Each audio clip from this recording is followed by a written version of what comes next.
Hello, fifth grade. We are going to read some more Wonder today.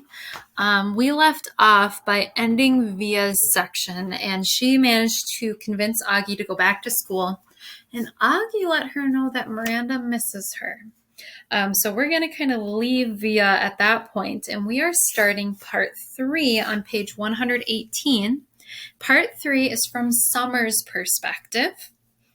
And so on page 118, it says, "You are beautiful no matter what they say. Words can't bring you down. You are beautiful in every single way. Yes, words can't bring you down." And that's from Christina Aguilera's song, Beautiful. So we get to now look at events through Summer's perspective, which it'll be very different because, Via, as Auggie's sister, she sees Auggie in a sisterly or familial way. Now we get to see events through one of Auggie's good friends' perspectives. So part 3, Summer. Weird kids.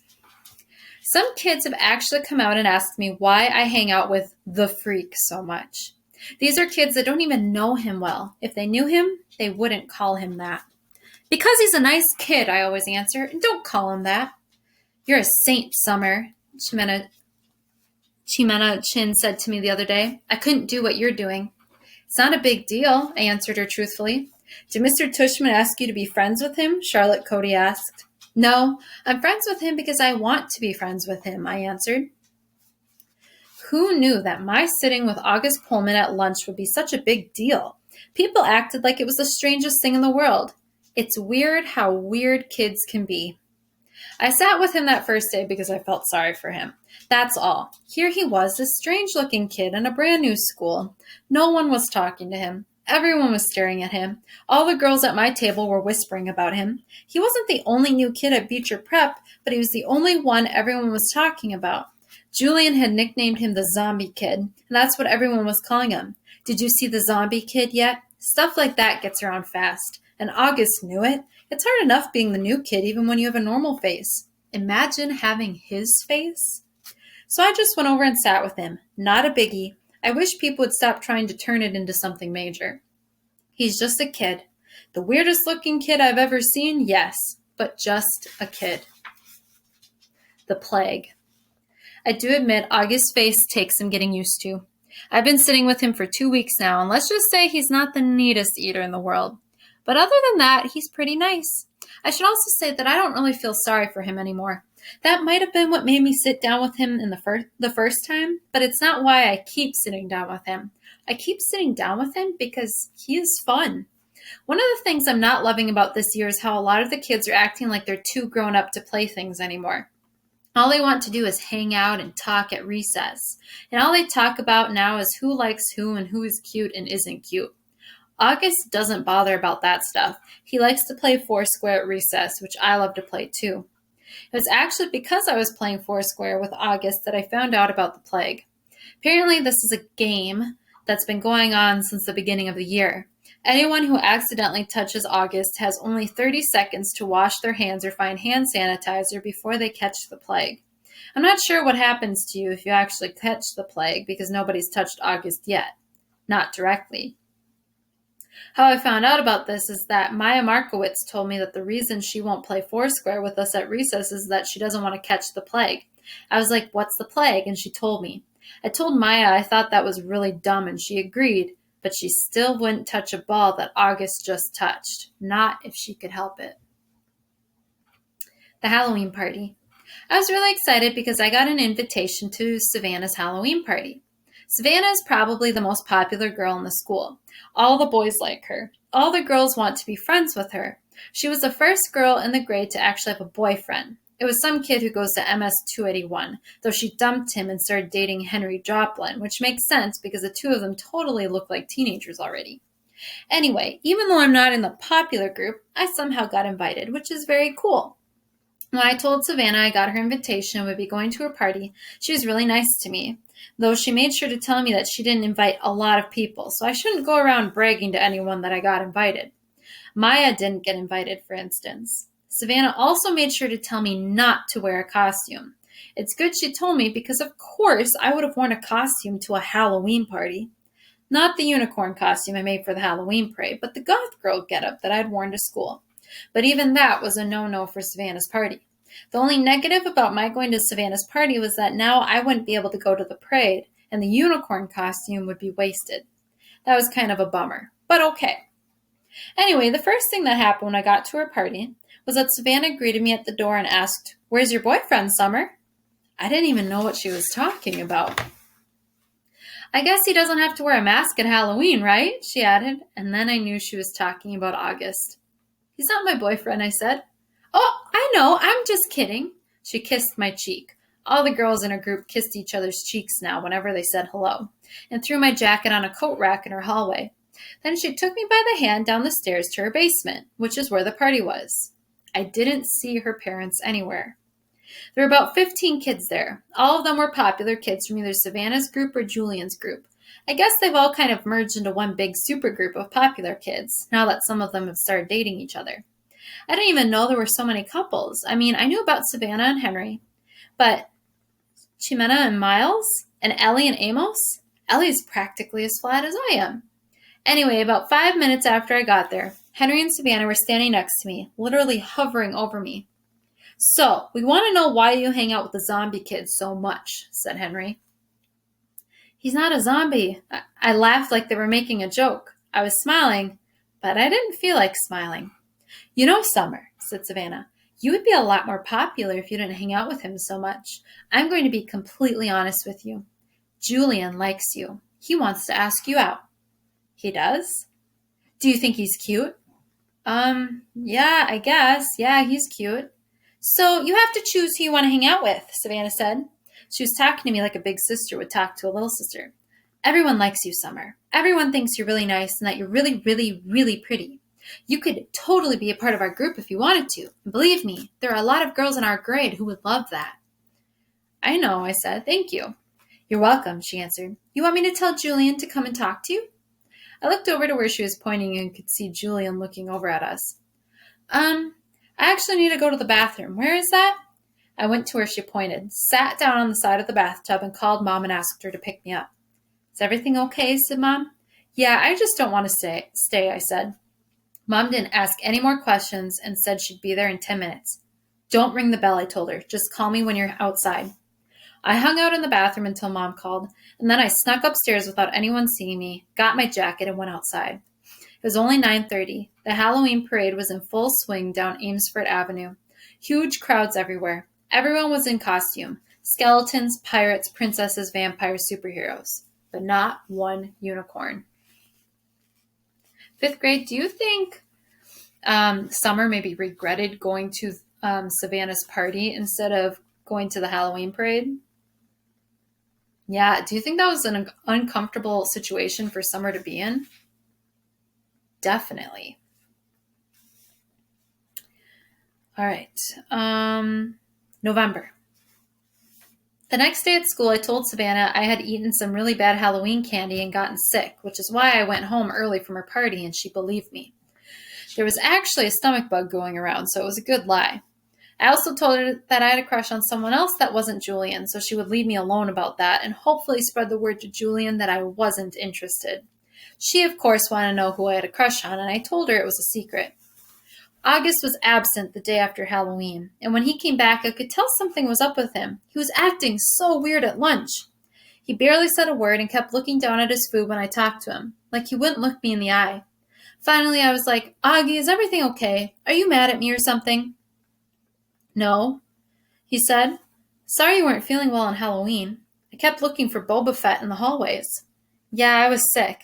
"Did you have that stomach bug?" "Yeah, I guess." He opened a book and started to read, which was kind of rude. "I'm so excited about the Egyptian Museum project," I said. "Aren't you?" He shook his head, his mouth full of food. I actually looked away because between the way he was chewing, which almost seemed like he was being gross on purpose, and the way his eyes were just kind of closed down, I was getting a really bad vibe from him. "What project did you get?" I asked. He shrugged, pulled out a little scrap of paper from his jeans pocket, and flicked it across the table to me. Everyone in the grade got assigned an Egyptian artifact to work on for Egyptian Museum Day, which was in December. The teachers wrote all the assignments down on tiny scraps of paper, which they put into a fishbowl. And then all us kids in the grade took turns picking the papers out of the fishbowl in assembly. So I unfolded Augie's little slip of paper. Oh, cool, I said, maybe a little overexcited because I was trying to get him psyched up. You got the step pyramid of Saqqara. I know, he said. I got Anubis, the god of the afterlife. The one with the dog head? It's actually a jackal head, I corrected him. Hey, you want to start working on our projects together after school? You could come over to my house. He put his sandwich down and leaned back in his chair. I can't even describe the look he was giving me. You know, Summer, he said, you don't have to do this. What are you talking about? You don't have to be friends with me. I know Mr. Tushman talked to you. I have no idea what you're talking about. You don't have to pretend is all I'm saying. I know Mr. Tushman talked to some kids before school started and told them they had to be friends with me. He did not talk to me, August. Yeah, he did. No, he did not. Yeah, he did. No, he didn't. I swear on my life. I put my hands up in the air so he could see I wasn't crossing my fingers. He immediately looked down at my feet, so I shook off my Uggs so he could see my toes weren't crossed. You're wearing tights, he said accusingly. You can see my toes are flat, I yelled. Okay, you don't have to scream. I don't like being accused of things, okay? Okay, I'm sorry. You should be. He really didn't talk to you? Auggie! Okay, I'm really sorry. I would have stayed mad at him longer, but then he told me about something bad that had happened to him on Halloween, and I couldn't stay mad at him anymore. Basically, he heard Jack bad-mouthing him and saying really horrible things behind his back. It kind of explained his attitude, and now I knew why he'd been out sick. Promise you won't tell anyone, he said. I won't, I nodded. Promise you won't ever be mean like that to me again? Promise, he said, and we pinky swore. Warning, this kid is rated R. I had warned Mom about August's face.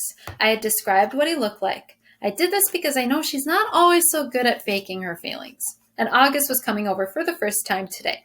I even sent her a text at work to remind her about it. But I could tell from the expression on her face when she came home after work that I hadn't prepared her enough. She was shocked when she came through the door and saw his face for the first time. Hi, Mom, this is Auggie. Can he stay for dinner? I asked quickly.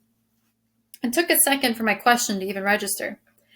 Hi, Auggie, she said. Of course, sweetheart, if it's okay with Augie's mother. While Auggie called his mother on his cell phone, I whispered to Mom, Stop making that weirded out face. She had that look like when she's watching the news and some horrific event has happened. She nodded quickly like she hadn't realized she was making a face and was really nice and normal to Auggie afterward. After a while, Auggie and I got tired of working on our projects and went to hang out in the living room. Auggie was looking at the pictures on the mantle and he saw a picture of me and Daddy. Is that your dad, he said? Yeah.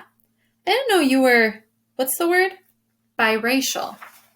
Right, that's the word. Yeah. He looked at the picture again. Are your parents divorced? I've never seen him at drop-off or anything. Oh, no, I said. He was a platoon sergeant. He died a few years ago. Whoa, I didn't know that. Yeah, I nodded, handing him a picture of my dad in his uniform. Wow, look at all those medals. Yeah, he was pretty awesome. Well, Summer, I'm sorry. Yeah, it sucks. I really miss him a lot. Yeah, wow, he nodded, handing me back the picture. Have you ever known anyone who died, I asked. Just my grandmother. And I don't really even remember her. That's too bad. Auggie nodded. You ever wonder what happens to people when they die, I asked. He shrugged. Not really. I mean, I guess they go to heaven. That's where my grands went. I think about it a lot, I said. I think when people die, their souls go to heaven, but just for a little while. Like that's where they see their old friends and stuff and kind of catch up on old times. But then I actually think the souls start thinking about their lives on earth, like if they were good or bad or whatever. And then they get born again as brand new babies in the world. Why would they want to do that? Because then they get another chance to get it right, I answered. Their souls get a chance to have a do-over. He thought about what I was saying and then he nodded. Kind of like when you get a makeup test, he said. Right. But they don't come back looking the same, he said. I mean, they look completely different from when they come back, right? Oh, yeah, I answered. Your soul stays the same, but everything else is different. I like that, he said, nodding a lot. I really like that, Summer. That means in my next life, I won't be stuck with this face. He pointed to his face when he said that and batted his eyes, which made me laugh. I guess not, I shrugged. Hey, I might even be handsome, he said, smiling. That would be so awesome, wouldn't it? I could come back and be this good-looking dude and be super buff and super tall. I laughed again. He was such a good sport about himself. That's one of the things I like most about Auggie. Hey, Auggie, can I ask you a question? Yeah, he said, like he knew exactly what I wanted to ask. I hesitated. I've been wanting to ask him this for a while, but I've always lost the guts to ask. What? He said. You want to know what's wrong with my face? Yeah, I guess, if it's okay for me to ask. He shrugged. I was so relieved that he didn't seem mad or sad. Yeah, it's no big deal, he said casually. And the main thing I have is this thing called mandibulofacial dystosis, which took me forever to learn how to pronounce, by the way. But I also have this other syndrome thing that I can't even pronounce. And these things kind of just morph together into one big super thing, which is so rare they don't even have a name for it. I mean, I don't want to brag or anything, but I'm actually considered something of a medical wonder, you know. He smiled. That was a joke, he said. You can laugh. I smiled and shook my head. You're funny, Auggie, I said. Yes, I am, he said proudly. I am cool beans. The Egyptian Tomb. Over the next month, August and I hung out a lot after school, either at his house or my house. August's parents even invited Mom and me over for dinner a couple of times. I overheard them talking about fixing Mom up on a blind date with August's Uncle Ben. On the day of the Egyptian Museum exhibit, we were all really excited and kind of giddy. It had snowed the day before, not as much as it had snowed over the Thanksgiving break, but still, snow is snow. The gym was turned into a giant museum with everyone's Egyptian artifact displayed on a table with a little caption card explaining what the thing was. Most of the artifacts were really great, but I have to say I really think mine and August's were the best. My sculpture of Anubis looked pretty real, and I had even used real gold paint on it. And August had made his step pyramid out of sugar cubes. It was 2 feet high and 2 feet long, and he had spray painted the cubes with this kind of fake sand paint or something. It looked so awesome. We all dressed up in Egyptian costumes. Some of the kids were Indiana Jones type archaeologists, some of them dressed up like pharaohs. August and I dressed up like mummies. Our faces were covered except for 2 little holes for the eyes and 1 little hole for the mouth. When the parents showed up, they all lined up in the hallway in front of the gym. Then we were told we could go get our parents, and each kid got to take his or her parent on a flashlight tour through the dark gym. August and I took our moms around together. We stopped at each exhibit, explaining what it was, talking in whispers, answering questions. Since it was dark, we used our flashlights to illuminate the artifacts while we were talking. Sometimes, for dramatic effect, we would hold the flashlights under our chins while we were explaining something in detail. It was so much fun hearing all these whispers in the dark, seeing all the lights zigzagging around the dark room. At one point, I went over to get a drink at the water fountain. I had to take the mummy wrap off my face. Hey, Summer, said Jack, who came over to talk to me. He was dressed like the man from the Mummy. Cool costume. Thanks. Is the other mummy August? Yeah. Hey, do you know why August is mad at me? Uh-huh, I nodded. Can you tell me? No. He nodded. He seemed bummed. I told him I wouldn't tell you, I explained. It's so weird, he said. I have no idea why he's mad at me all of a sudden. None. Can you at least give me a hint? I looked over at where August was across the room talking to our moms. I wasn't about to break my solid oath that I wouldn't tell anyone about what he overheard at Halloween, but I felt bad for Jack. Bleeding scream, I whispered in his ear, and then walked away. 5th grade, that's where we're going to stop. Now, 5th grade, were you surprised that Jack Will approached Summer, wondering why Auggie was mad at him? How many of you think that maybe Jack actually was friends with Auggie? How many of you think Jack was pretending to be friends with Auggie? It just kind of makes you wonder why he was asking Summer about it. If he really didn't care about Auggie, why would he want to know why Augie's mad at him? So I want you to think about, what is Jack Will going to do with that little hint that Summer gave him? Do you think he's even going to realize what Summer just told him? And why would Summer just whisper bleeding scream? How is that a hint to Jack Will? And finally, is Summer a true friend to Auggie? Yeah, she definitely is. So take a moment and try and predict what you think is going to happen next in the book. Nice job today, 5th grade.